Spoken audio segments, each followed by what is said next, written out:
નમસ્કાર મિત્રો, આજે આપણે બાયોલોજીની અંદર ધોરણ 11માં ચેપ્ટર નંબર 8 જેની અંદર ટોપિક 8.5.3.2 એટલે કે ગોલ્ગી ઇકાઈ અને લાઇસોસોમ વિશે આજે આપણે વાત કરશું. ગોલ્ગી ઇકાઈ. જો ગોલ્ગી ઇકાઈ એમ નામ જ ગોલ્ગી ઇકાઈ, ગોલ્ગી છે ને વ્યક્તિના નામ ઉપરથી, અને આ બધા સંશોધનો છે ને મોટા ભાગના અત્યારના હાલના સંશોધનો ભૂરિયા વગેરે, અને એટલે મોટા ભાગના કોઈ નામ છે ને આ નામ સાથે સંકળાયેલા. હવે જો આવું જ કોઈ સંશોધન તમે સમજો કે કોઈ ભારતીય અને એમાં ગુજરાતીએ કર્યું હોય, એની કોઈ રઘાભાઈએ કર્યું હોય તો આનું નામ રઘાકાઈ થઈ જાય. પણ ગોલ્ગી ઇકાઈ વ્યક્તિના નામ ઉપરથી આવેલું નામ છે. પણ કેમિલો ગોલ્ગીએ 1898માં, જો કેમિલો ગોલ્ગી, આ કેમિલો ગોલ્ગીએ 1898માં કોષ કેન્દ્રની આસપાસ એક ઘટ જાલિકામય રચના નિહાળી, અભિરંજિત કરેલી, અને ઘટ જાલિકામય રચનાને પછી પોતાના નામ ઉપરથી નામ આપેલું છે ગોલ્ગી ઇકાઈ. ગોલ્ગી બોડી, ગોલ્ગી પ્રસાધન પણ કહેવાય અને ગોલ્ગી સંકુલ પણ કહેવામાં આવે છે. અને આ ઉપરાંત ઘણા બધા નામથી એને ઓળખવામાં આવે છે, આપણે નેક્સ્ટ પાછળ જોશું. ગોલ્ગી ઇકાઈની રચનામાં ઘણી બધી તમે જુઓ તો ચપટી આવી બીંબ આકારની સિસ્ટર્નીઓ અથવા તો કોથળીઓની બનેલી છે. આ ચપટી બીંબ આકારની કોથળીઓ જે સિસ્ટર્ની તરીકે ઓળખાય, એ સિસ્ટર્નીની થપ્પીમય રચના હોય છે. આ દરેક સિસ્ટરની અથવા તો જે નલિકા છે એનો વ્યાસ 0.5 માઇક્રોમીટરથી 1 માઇક્રોમીટર સુધીનો હોય, અને આ દરેક સિસ્ટરની સિક્કાની થપ્પીની માફક ગોઠવાય અને ગોલ્ગી સંકુલ અથવા ગોલ્ગી કોમ્પ્લેક્સની રચના કરે છે. આમ ગોલ્ગી સંકુલની રચના. હવે આ ગોલ્ગી ઇકાઈમાં સિસ્ટર્નીની સંખ્યા તમે જુઓ તો જુદી જુદી હોય. સિસ્ટર્નીની સંખ્યા 4 થી 8 સુધી હોઈ શકે, અને તે આગળ જોઈએ એ પ્રમાણે કોષ કેન્દ્રની ખૂબ જ નજીક સંકેન્દ્રિત થયેલી છે. કોષ કેન્દ્ર હોય ને તેની બાજુમાં જ હોય. પણ આ ગોલ્ગી ઇકાઈની એક બહુ મહત્વની વાત કરું છું, જો સમજો ધ્યાન રાખજો. જેની અંદર એક સપાટી, આ ગોલ્ગી ઇકાઈની આખી રચના છે એમાં એક સપાટીને નિર્માણકારી સપાટી કહેવાય. નિર્માણકારી સપાટી, જે બહિર્ગોળ સપાટી છે, આ બહિર્ગોળ સપાટી છે એને સિસ ફેસ અથવા નિર્માણકારી સપાટી કહેવામાં આવે છે. અને બીજી અંદર તરફ તમે જો અંતર્ગોળ સપાટી દેખાય છે, આ જે અંતર્ગોળ સપાટી છે એને ટ્રાન્સફેસ અથવા તો પરિપક્વ સપાટી, મેચ્યોર ફેસ અને એમ ફેસ પણ કહેવાય. અને ટૂંકમાં એમ ફેસ અને સિસ ફેસ, સી ફેસ. તો આ પરિપક્વ સપાટી, એટલે ગોલ્ગી ઇકાઈમાં બે સપાટી જોવા મળે છે. એક નિર્માણકારી સપાટી જે બહિર્ગોળ છે અથવા તો સિસ ફેસ તરીકે ઓળખાય, અને એક અંતર્ગોળ સપાટી છે જે પરિપક્વ સપાટી કહેવાય અથવા એને મેચ્યોર ફેસ કહેવામાં આવે અથવા ટ્રાન્સ ફેસ કહેવામાં આવે. હા, સિસ અને ટ્રાન્સ બે છેડાઓ એકબીજાથી તદ્દન જુદા છે, અલગ છે. આ સિસ છેડો છે અને આ ટ્રાન્સ છેડો છે, પણ છતાં એ એકબીજા સાથે જોડાયેલ હોય છે. પરંતુ તે એકબીજા સાથે જોડાયેલ હોય છે. હા, બંને છેડાઓ એકબીજાથી તદ્દન જુદા છે, અલગ છે, પણ એકબીજાથી જોડાયેલા છે, કનેક્ટ છે ક્રિયાઓની દ્રષ્ટિએ, આમ જુદા છે. તો ગોલ્ગી ઇકાઈના કાર્યની વાત કરીએ. ગોલ્ગી ઇકાઈનું કાર્ય, મુખ્ય કાર્ય કોષની બહારની તરફ, જોજો કોષની બહારની તરફ સ્ત્રાવ પામતા દ્રવ્યો અથવા તો એ દ્રવ્યોને પોતાના લક્ષ્ય કોષો સુધી પહોંચાડવા માટે ઘટકોને મોકલવા છે. તો એ દ્રવ્યોને કોષની બહાર મોકલવા છે, એના લક્ષ્ય કોષો સુધી, ટાર્ગેટ સેલ સુધી મોકલવા છે. અંતઃસ્ત્રાવ છે તો એ એક કોષમાંથી સ્ત્રાવ થઈને એના લક્ષ્ય કોષો સુધી વહન પામે તો એને ટાર્ગેટ સેલ સુધી પહોંચાડવા છે. તો ભાઈ કોઈ પણ દ્રવ્યને તમારે એક જગ્યાએથી બીજી જગ્યાએ લઈ જવું હોય તો ખુલ્લું થોડું જશે, એનું પેકેજિંગ કરવું પડે અને એનું પેકિંગ કરવું પડે. અરે આ ગોલ્ગી ઇકાઈ એનું પેકિંગ કરવાનું કામ કરે છે, પડીકા વારવાનું કામ છે, પડીકા. તો આવા દ્રવ્યોને એના લક્ષ્ય કોષો સુધી પહોંચાડવા માટે આ ઘટકોના પેકેજિંગ દ્રવ્ય, આ પેકેજિંગ દ્રવ્ય, હા, એ પેકેજિંગ દ્રવ્ય જે બને છે ક્યાં, તો એન્ડોપ્લાઝમિક રેટિક્યુલમમાંથી પુટિકા સ્વરૂપે ગોલ્ગી ઇકાઈમાં આવે. ગોલ્ગી ઇકાઈમાં એમાં માઇનોર ફેરફારો થાય અને એ સિસ છેડાથી અંદર દાખલ થાય અને એમાં ફેરફાર થઈ અને અંતે પરિપક્વ છેડેથી મુક્ત થાય. એટલે જ આને આ છેડાને પરિપક્વ કીધું, કારણ કે પેલા દાખલ થયું હોય ને થોડુંક રો મટીરિયલ જેવો ભાગ હોય, પણ એ ગોલ્ગી ઇકાઈમાં સિસ છેડેથી અંદર પ્રવેશે પુટિકા, એની અંદર રિપેરિંગ થાય, વધઘટ થાય, જરૂરી દ્રવ્યો છે એને ઉમેરવામાં આવે, બિનજરૂરીને કાઢી નાખવામાં આવે, અને પછી એકદમ વ્યવસ્થિત થઈ જાય, એટલે કાર્ય કરી શકે એવું ઘટક થઈ જાય, એટલે એ પરિપક્વ છેડેથી પુટિકા સ્વરૂપે મુક્ત થાય અને એ પુટિકા કોષની બહાર વહન. એટલે ટેક્સ્ટ મુજબ વાક્ય છે, જરા વ્યવસ્થિત ધ્યાનથી જોજો. ગોલ્ગી પ્રસાધનનું મુખ્ય કાર્ય કોષની બહારની તરફ સ્ત્રાવ પામતા બહારની તરફ સ્ત્રાવ પામતા કે કોષાંતરીય લક્ષ્ય સુધી પહોંચાડવાના ઘટકોના પેકેજિંગનું દ્રવ્ય ઈઆર માંથી પુટિકા સ્વરૂપે એટલે એન્ડોપ્લાઝમિક રેટિક્યુલમ એટલે અંતઃકોષરસ જાળમાંથી પુટિકા સ્વરૂપે ગોલ્ગી પુટિકા સ્વરૂપે ગોલ્ગી કાયના શીર્ષ છેડેથી સંગઠિત થઈ પરિપક્વ છેડા તરફ ગતિ કરે છે. અને એટલે હવે તમને સમજણ ખબર પડે કે ગોલ્ગી કાય અંતઃકોષરસ જાળની બાજુમાં શું કરવાની રહી છે, કારણ કે એને અંતઃકોષરસ જાળમાંથી સીધું જ દ્રવ્ય એમાં લેવાનું છે અને એટલે તે ગોલ્ગી કાયના ગાઢ સંપર્કમાં હોય છે. આ ઉપરાંત ગોલ્ગી કાય આમ જુઓ તો સામાન્ય રીતે બીજું શું કાર્ય કરે, હવે કેટલાક પ્રોટીન છે એ પ્રોટીન સંશ્લેષણમાં ગોલ્ગી કાયનો ફાળો છે, પણ કેવી રીતે? વાસ્તવમાં મૂળભૂત પ્રોટીન સંશ્લેષણ તો જોઈ ગયા રિબોઝોમ ઉપર થાય છે, આ કણિકાઓ ઉપર. એ રિબોઝોમની અંદર પ્રોટીન બન્યું એ સંપૂર્ણપણે કાચો માલ છે, પ્રાઇમરી સ્વરૂપ છે. પછી એ રિબોઝોમમાંથી બનેલું પ્રોટીન અંતઃકોષરસ જાળમાં જાય અને અંતઃકોષરસ ઝાડમાંથી સપાટીમાંથી પુટિકા સ્વરૂપે એ પ્રોટીન મુક્ત થાય. જો રિબોઝોમ ઉપર પ્રોટીન બને ત્યાંથી અંતઃકોષરસ ઝાડ અને એ અંતઃકોષરસ ઝાડમાંથી પુટિકા મુક્ત થઈ અને એ પુટિકા જે પ્રોટીનયુક્ત પુટિકા ગોલ્ગી પ્રસાધન અથવા ગોલ્ગી કાયના શીર્ષ છેડે દાખલ થાય અને એ ટ્રાન્સ છેડેથી મુક્ત થાય એ પહેલા એમાં ફેરફારો થાય. એટલે જે પ્રોટીન હતું એ પ્રોટીન પેલા કાચો માલ હતો, પછી એની અંદર ફેરફારો થઈ અને મુક્ત થાય. એટલે ગોલ્ગી કાયમાં જે દ્રવ્ય અંદર દાખલ થાય છે પછી એની અંદર વાપરવા માટે કોઈ એમાં ઉમેરવું પડે અથવા તો એમાંથી કાઢવું પડે એવી પ્રક્રિયા એમાં ફેરફાર થાય. એટલે ગોલ્ગી કાય છેલ્લે અંતે ગ્લાયકોલિપિડ કે ગ્લાયકોપ્રોટીન જેવા ઘટકોનું નિર્માણ કરે છે. એટલે કે અહીંયા પ્રોટીન ગયું ને તો પ્રોટીનમાં માનો કે કાર્બોદિત ઉમેરે છે એટલે ગ્લાયકોપ્રોટીન તરીકે મુક્ત કરે છે. લિપિડ હોય તો લિપિડમાં કાર્બોદિત ઉમેરે છે અને ગ્લાયકોલિપિડ કહેવાય. એટલે ગોલ્ગી કાયમાં ગ્લાયકોસાઇડેશનની પ્રક્રિયા થાય એટલે કે લિપિડ અને પ્રોટીન જેવા ઘટકોમાં કાર્બોદિત જેવા દ્રવ્યોનું ઉમેરણ કરવામાં ગોલ્ગી કાયનો રોલ અગત્યનો છે. અત્યાર સુધીની જે વાત કરી એ આપણે ટેક્સ્ટ બુકના બધા પોઈન્ટ લીધા અને ટેક્સ્ટ બુક મુજબની વાત કરી, પણ ગોલ્ગી કાય સંબંધિત કેટલાક એક્સ્ટ્રા પોઈન્ટ જોઈએ છે જે આપણને નીટ અને કોમ્પિટિટિવ એક્ઝામ માટે ખૂબ ઉપયોગી બની શકશે, મદદરૂપ થઈ શકશે. તો ગોલ્ગી કાયના બીજા ઘણા બધા નામ છે. જો ગોલ્ગી કાય તો કહેવાય જ, ઉપરાંત લિપોકોન્ડ્રિયા લિપિડનું પ્રમાણ એમાં વધારે છે. ડિક્ટિયોઝોમ વનસ્પતિમાં સામાન્ય રીતે ગોલ્ગી કાયને ડિક્ટિયોઝોમ કહેવામાં આવે છે. પછી ડાલ્ટન કોમ્પ્લેક્સ અથવા તો ડાલ્ટન સંકુલ તરીકે પણ ઓળખાય છે. પછી એને ગોલ્ગી કોમ્પ્લેક્સ અથવા ગોલ્ગી સંકુલ પણ કહેવાય. બેકર્સ બોડી તરીકે પણ ઓળખાય છે. ઘણી વખત એને ઇડિયોઝોમ પણ કહેવામાં આવે છે અને ત્યાર ઉપરાંત એને ટ્રોફોસ્પોન્જિયમ તરીકે પણ ઓળખવામાં આવે છે.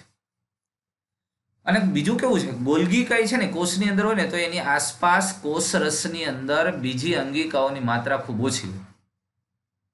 સિંહના થોડા ટોળા હોય તો ગોલ્ગી કાયની આસપાસ અન્ય અંગિકાઓનું પ્રમાણ ઓછું અથવા ગેરહાજર હોય તો આવા ભાગને, આવા કોષરસીય વિસ્તારને ગોલ્ગી ગ્રાઉન્ડ સબસ્ટન્સ કહેવામાં આવે છે અથવા ઝોન ઓફ એક્સક્લુઝન કહેવામાં આવે. ગોલ્ગી કાય અને તેની આસપાસના કોષરસીય વિસ્તાર.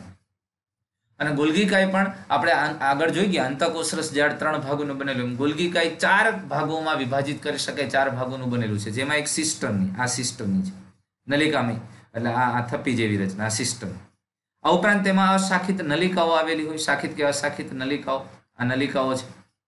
આ ઉપરાંત તેમાં ગોલ્ગી રસધાની આવેલી હોય, આવી આ રસધાનીઓ છે અને કેટલીક પુટિકાઓ પણ તેની સાથે જોડાયેલી હોય. એટલે ગોલ્ગી કાય 4 ભાગોની બનેલી રચના છે, સિસ્ટમની, નલિકા, ગોલ્ગી રસધાની અને પુટિકા.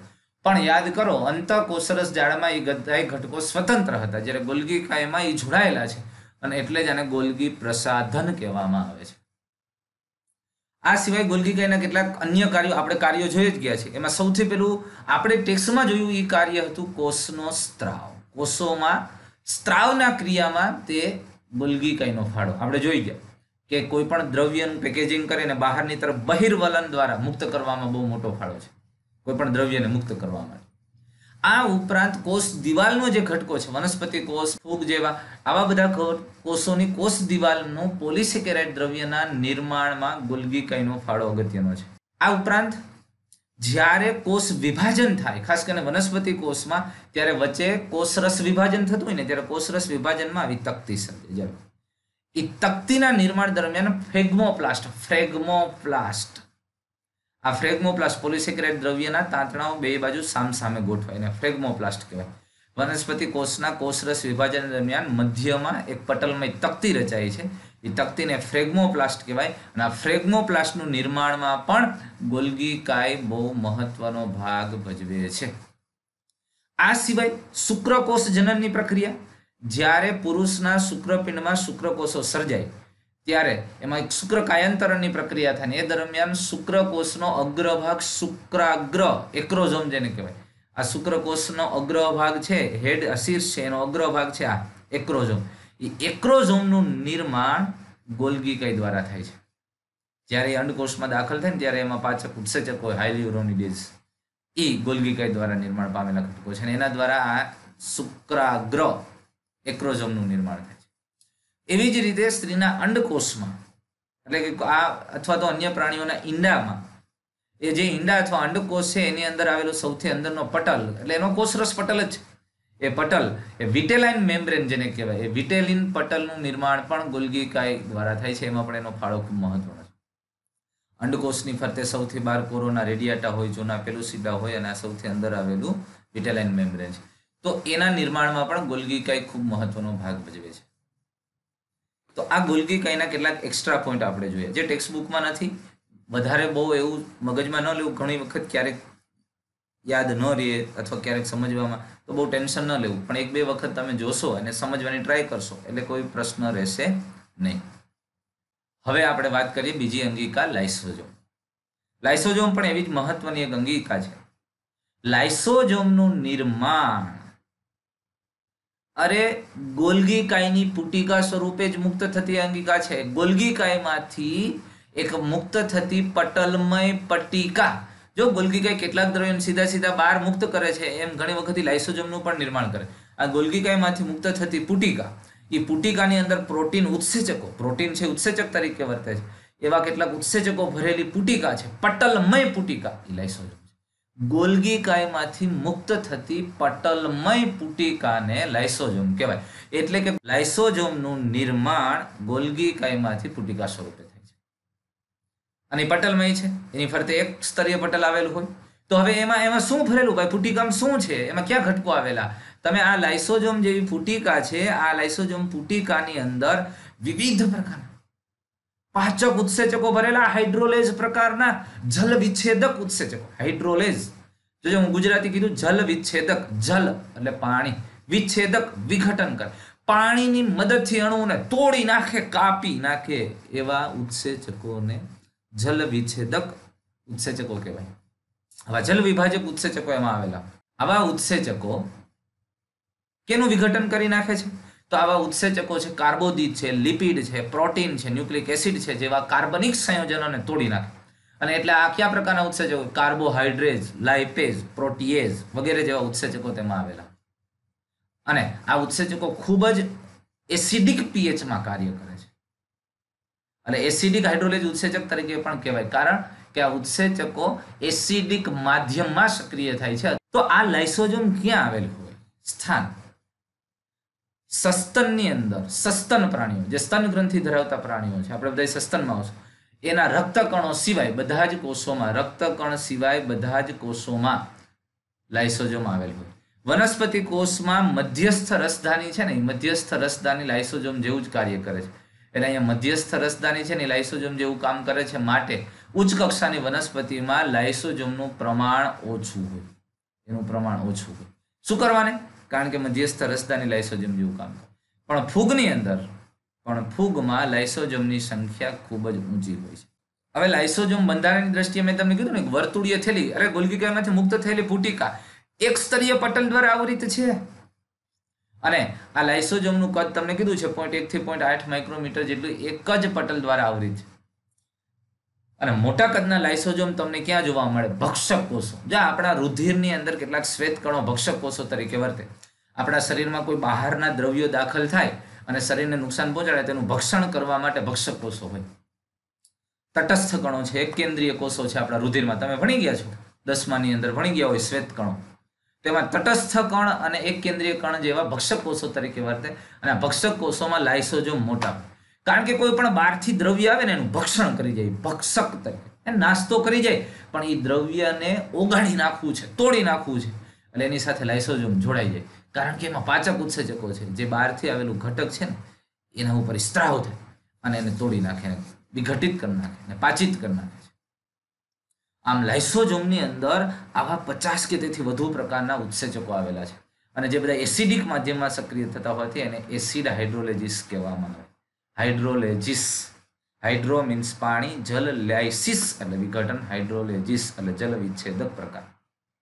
અને લાઇસોઝોમ વિવિધ કાર્યો અને એના દેહધાર્મિક ક્રિયાઓ અને રચના, બાહ્યકાર રચનાની દ્રષ્ટિએ વિવિધતા જોવા મળે છે.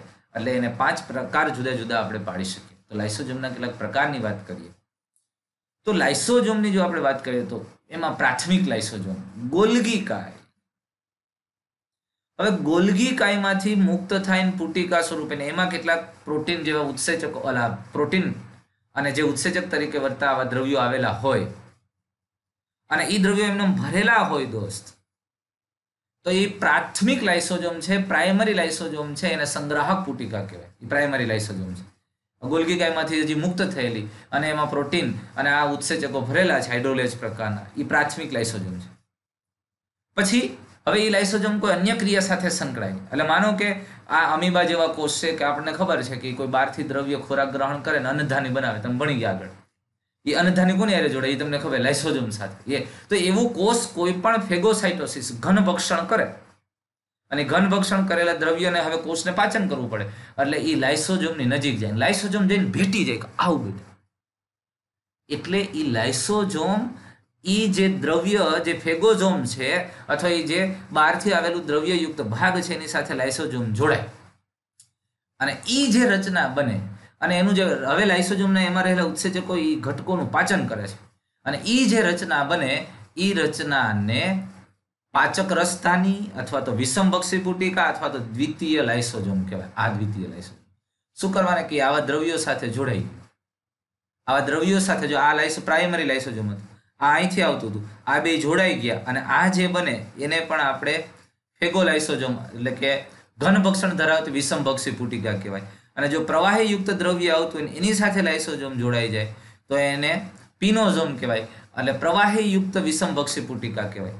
પણ કહેવાય આને દ્વિતીય લાઇસોઝોમ. કોને કીધું દ્વિતીય લાઇસોઝોમ? પ્રાથમિક લાઇસોઝોમ જ્યારે કોઈ બહારથી દાખલ થયેલા કાર્બનિક દ્રવ્ય સાથે જોડાય અને એની સાથે ફ્યુઝ થઈ જાય, જોડાઈ જાય, ત્યારે એને વિષમભક્ષી અથવા દ્વિતીયક લાઇસોઝોમ કહેવાય. હવે અંદર રહેલા કાર્બનિક સંયોજનોનું તે વિઘટન કરી નાખે, પાચન કરી નાખે, કોષ જરૂરી દ્રવ્યો લઈ લે. પછી એમાં એવા હોય ને ભાઈ નકામા દ્રવ્યો, એ તો આપણે જમીએ છીએ એમાંથી જરૂરી દ્રવ્યોનું પાચન થઈને એબ્ઝોર્બ થઈ જાય અને બિનજરૂરી દ્રવ્યોનો મળોત્સર્જન દ્વારા નિકાલ થઈ જાય. તો એવી રીતે એમાંય જે કાર્બનિક દ્રવ્ય આવ્યું છે એમાંથી લાઇસોઝોમના ઉત્સેચકો દ્વારા કેટલાક ઘટકો પાચિત થઈને વપરાઈ જશે અને કોષ દ્વારા એનો ઉપયોગ થઈ જશે. પણ એમાંય અપાચિત ઘટકો હશે. એનું શું? તો એ અપાચિત ઘટકો યુક્ત જે લાઇસોઝોમ હોય, અપાચિત ઘટકો યુક્ત જે લાઇસોઝોમ હોય એને તૃતીયક લાઇસોઝોમ અથવા રેસિડ્યુઅલ બોડી કહેવાય, સેસ્કાઈ કહેવાય. સમજમાં આવ્યું? ખાલી ઉત્સેચકો યુક્ત એ પ્રાઇમરી, એની સાથે કોઈ પણ બહારના ઘટક યુક્ત કાર્બનિક સંયોજનો જોડાય એટલે એ દ્વિતીયક અથવા વિષમભક્ષી પુટિકા, એમાંથી પાચન થઈ ગયું, ભક્ષણ થઈ ગયું, જરૂરી દ્રવ્યો મેળવાઈ ગયા અને નકામા દ્રવ્યયુક્ત લાઇસોઝોમ એટલે તૃતીયક લાઇસોઝોમ અથવા તો સેસ્કાઈ. આ ઉપરાંત ઘણી લાઇસોઝોમ પોતાની અંગિકાઓને તોડી નાખે, વેતરી નાખે, અંદર ને અંદર કાપી નાખે. પોતાની જ કેટલીક, દાખલા તરીકે કણાપસૂત્ર જેવી અંગિકાઓ ઘરડી બુઢી થઈ ગઈ કે હવે આનું જરૂર નથી, તો આવી અંગિકાઓને જ પોતાનો કોષ પોતાની અંગિકાઓનો નાશ કરે, વિઘટન કરે છે. તો આવી અંગિકાઓના વિઘટન સાથે જે લાઇસોઝોમ જોડાય, આ પ્રાઇમરી લાઇસોઝોમ છે, એ કોઈ પણ આવી અંગિકાના વિઘટન સાથે જોડાણી તો એને ઓટોફ્રેગિક લાઇસોઝોમ કહેવાય અથવા સાઇટોઝોમ્સ તરીકે ઓળખાય અથવા તો એને ઓટોફ્રેગોઝોમ. સ્વભક્ષી, પોતાની જ અંગિકાઓનો નિકાલ કરતી, વિઘટન કરતી લાઇસોઝોમ છે. એટલે આમ લાઇસોઝોમના 4 પ્રકાર આપણે પાડી શકીએ: પ્રાથમિક, દ્વિતીયક, તૃતીયક અને ઓટોફ્રેગિક લાઇસોઝોમ. એટલે પોતાની જ અંગિકાઓનું વિઘટન કરે છે. આવી કણાપસૂત્ર અન્ય અંગિકાઓ જે હવે ગરડી બુઢી એનું કાર્ય નથી ત્યારે એ લાઇસોઝોમ એની સાથે જોડાય અને અંગિકાનું વિઘટન કરી નાખે. અને ઓટોફ્રેગિક લાઇસોઝોમ. આમ 4 પ્રકાર. આ ઉપરાંત હજુ કેટલાક આપણે લાઇસોઝોમના અન્ય કાર્યો જોઈએ છે. મિત્રો અહીંયા આ ટોપિક, લાઇસોઝોમનો ટોપિક મેં તમને ટેક્સ્ટ બુક સિવાયના કેટલાક પોઈન્ટ સાથે આપણે અહીંયા લઈ લીધું છે, આવરી લીધો છે પોર્શનને. અને વધુ સારી આપણને પ્રશ્ન અથવા તો MCQ સોલ્વ કરવામાં સરળતા રહે, વધુ સારી રીતે તમને ક્લુ મળી શકે એના માટે. તો કેટલાક કાર્યો, હવે આ તો તમે એમનેમ જ સમજી શકો. આ ટોપિક ભણ્યા પછી મારે આમાં કેવું ન પડે. અંતઃકોષીય પાચન, અરે ભાઈ કોષની અંદર આવ્યા પછી ત્યાં પાચન કરવામાં લાઇસોસોમનો સૌથી મોટો ફાળો છે. કાં તો બહારના કોઈ દ્રવ્ય આવ્યા ઘન ભક્ષણ કે પ્રવાહી ભક્ષણ દ્વારા એની સાથે લાઇસોસોમ જોડાય અને પાચન કરે તો એને પરભક્ષી અંતઃકોષીય પાચન કહેવાય, બહારના દ્રવ્યનું પાચન. અરે પોતાની અંગિકાનું પાચન કરી નાખે, ઘરના વેતરી નાખે, તોડી નાખે, એને સ્વભક્ષી પાચન, પણ કોષની અંદર જ થાય છે ને એટલે એને અંતઃકોષીય કહેશું આપણે. એવી રીતે જરૂર પડે તો એ ડેલીની બહાર નીકળી જાય. કોષ બાહ્ય પાચન, અરે કોષની બહાર પણ કેટલાક ઘટકો, દાખલા તરીકે હું તમને કહું કે 12મા આપણે 11માની જ અંદર પણ અંતઃસ્ત્રાવી ચેપ્ટરમાં ભણશું. આપણા શરીરની અંદર અસ્થિની અંદર બે પ્રકારના કોષો હોય હાડકામાં, અસ્થિ સર્જક અને અસ્થિ વિનાશક. જ્યારે અસ્થિ વિનાશક કોષોની પ્રવૃત્તિ ઉત્તેજે ને ત્યારે આવા લાઇસોસોમ દ્વારા આવા દ્રવ્યો બહારની તરફ મુક્ત થાય અને અસ્થિના ભાગોને ઓગાળે, વિઘટિત કરે અને રુધિરમાં કેલ્શિયમને મુક્ત કરે. તો આ કોષ બાહ્ય પાચનમાં પણ એનો ફાળો ખૂબ મહત્વનો છે. પછી ત્રીજું કીધું છે ક્રિનોફેગી. અરે આ હું અંતઃસ્ત્રાવનું પાચન, એટલે એ અંતઃસ્ત્રાવ તો રાખવાનો હોય, પાચન કરી નાખવાનો હોય, પણ કેટલાક અંતઃસ્ત્રાવ જે આપણે દાખલા તરીકે થાઇરોક્સિનમાં તમે એવું છે થાઇરોઇડ ગ્રંથિમાંથી સ્ત્રાવ થાય, પણ થાઇરોક્સિન અંતઃસ્ત્રાવ છે ને થાઇરોગ્લોબ્યુલિન સ્વરૂપે સંગ્રહ પામે. તો એમાં ગ્લોબ્યુલિન પ્રોટીન છે ને એનું વિઘટન કરી નાખે ને પ્યોર થાઇરોક્સિન મુક્ત થાય. તો એમાં બિનજરૂરી ભાગનો નિકાલ કરે, એટલે અંતઃસ્ત્રાવની સાથે એને નિષ્ક્રિય કરવા માટે બિનજરૂરી ભાગ એમાં નાખેલો, પણ એ બિનજરૂરી ભાગને રિમૂવ કરી નાખો એટલે સક્રિય અંતઃસ્ત્રાવ રિલીઝ થાય. તો આવા અંતઃસ્ત્રાવમાં રહેલા બિનજરૂરી ભાગનો નિકાલ કરવાનું કામ પણ લાઇસોસોમના ઘટકો દ્વારા થાય છે, જેને ક્રિનોફેગી કહેવામાં આવે, અંતઃસ્ત્રાવના પાચન તરીકે. કોષીય પાચન એટલે પોતાના કોષનું એક ઘણી વખત પાચન કરી નાખે. ઓટોલાઇસિસ એટલે તો આ લાઇસોસોમને સુસાઇડલ બેગ કહેવામાં આવે. સુસાઇડલ બેગ, સુસાઇડ કરી નાખે કોષ, આત્મઘાતી કોથળી કહેવાય. એ પોતાના જ કોષનું વિઘટન કરી નાખે છે, પોતાના જ કોષનું મૃત્યુ. જ્યારે કોષ ઘરડો થઈ ગયો છે, હવે એ જીર્ણ થઈ ગયો છે, તો આ જીર્ણ કોષોનું વિઘટન આ લાઇસોસોમ દ્વારા થાય. પોતાની અંદર એ દ્રવ્યો મુક્ત કરે અને કોષ સમગ્ર કોષનું વિઘટન કરી નાખે. આ ઉપરાંત ઘણી વખત તમને કહું ટેડપોલ, દેડકો છે ને એ ઈંડા મૂકે, ઈંડામાંથી ટેડપોલ થાય. ટેડપોલ છે ને એ પૂંછડી વાળું હોય, તો પણ દેડકાન પૂંછડી ન હોય. તમે જો એની ગર્ભીય અવસ્થામાં પૂંછડી પછી નથી, તો ટેડપોલમાંથી પુખ્ત દેડકો બને ને ત્યારે એની પૂંછડીનું વિઘટન થાય. ત્યારે આ વિઘટન થાય ત્યારે આવા લાઇસોસોમ જેવી અંગિકાઓ સક્રિય થઈને તૂટે, એના ઉત્સેચકો મુક્ત કરે અને પૂંછડીનો ભાગ દૂર કરે. કેપ્થિન જેવા ઉત્સેચકો.